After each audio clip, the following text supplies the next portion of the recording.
그래서 유령 의사 혹시 없죠? 라고 물어보는 환자들한테 제가 웃으면서 그렇게 얘기합니다. 아니, 제가 다른 의사가 있어야지 유령 의사가 수술을 하는데 저밖에 없는데 어떻게 유령 의사가 있을 수 있냐 이렇게 반문을 하는데, 저는 혼자 수술합니다.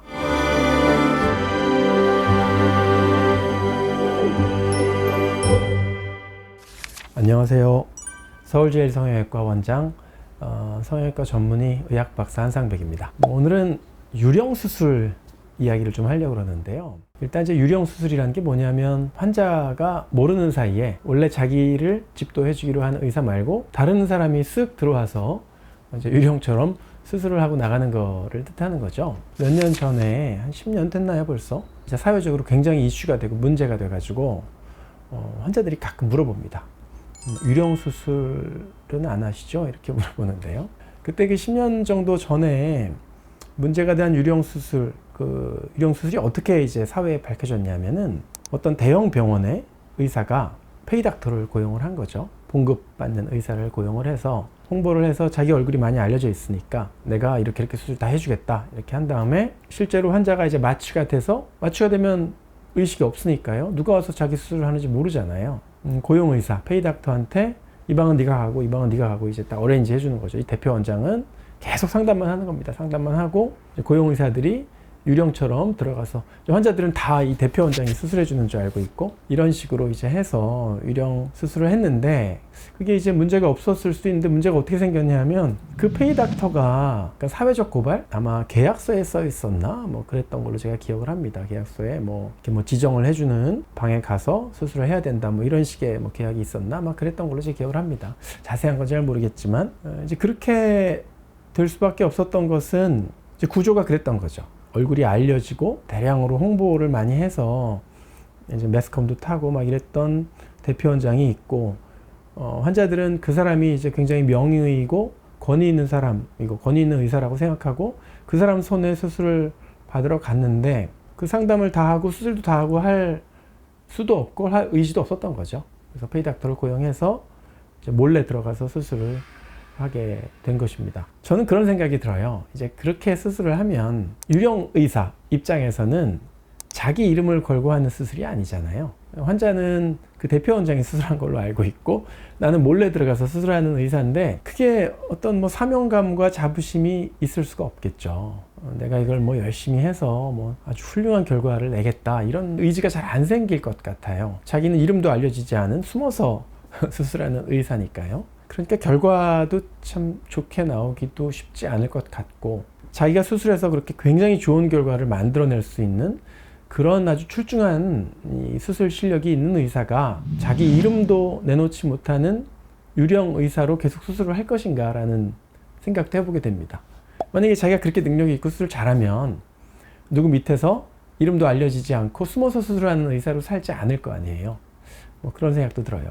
저는 혼자 수술합니다. 물론 이제 옆에 수술을 도와주는 간호 인력들이 있지만, 이제 의사는 저 혼자 수술을 하는 것이죠. 그래서 유령 의사 혹시 없죠? 라고 물어보는 환자들한테 제가 웃으면서 그렇게 얘기합니다. 아니, 제가 다른 의사가 있어야지 유령 의사가 수술을 하는데 저밖에 없는데 어떻게 유령 의사가 있을 수 있냐 이렇게 반문을 하는데, 저희 치과 원장님이 물론 계시죠. 교정치과 선생님이 계시지만, 교정치과 선생님은 이제 진짜 수술하는 선생님이 아니고 그야말로 교정을 담당하시는 선생님이시니까 수술에 참여하지 않으시고, 제가 혼자서 그동안 25년간 그 모든 수술을 제 손으로, 첫 시작부터 끝까지 다 제 손으로 했습니다. 한 번도 그 과정에 요만큼도 남한테 맡긴 적이 없습니다.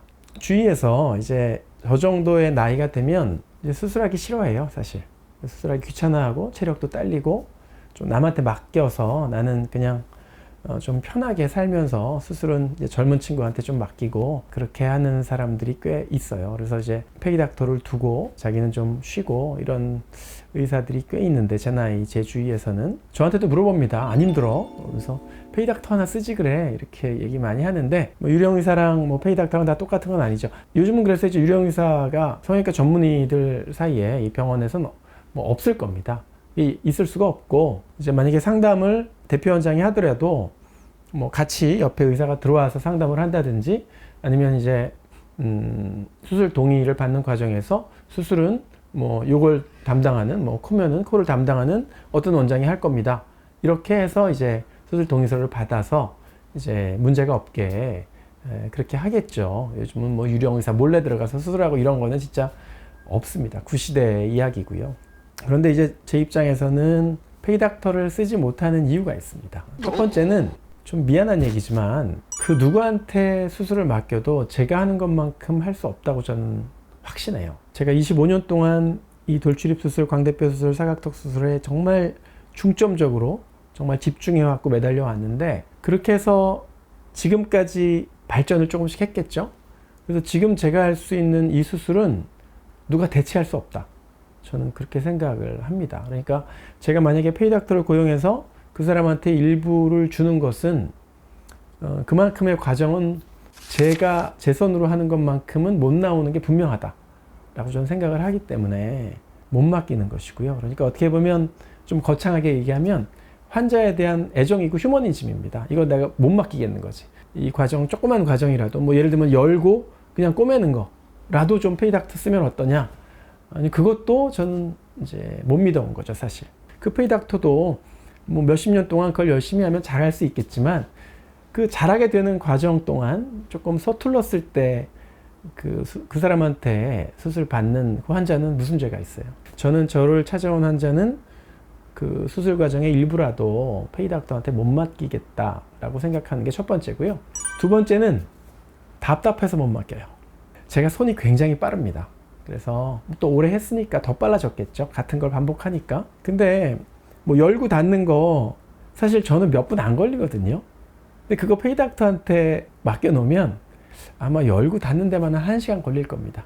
제 메인 수술은 30분 걸리는데 열고 닫는 것만 1시간 걸리면 제가 뭐 쉰다고 나와서 30분 동안 나와서 쉬고 뭐 예를 들면 CCTV로 보면은 아직도 열고 있어? 아직도 꼬매고 있어? 이렇게 될 게 분명하거든요.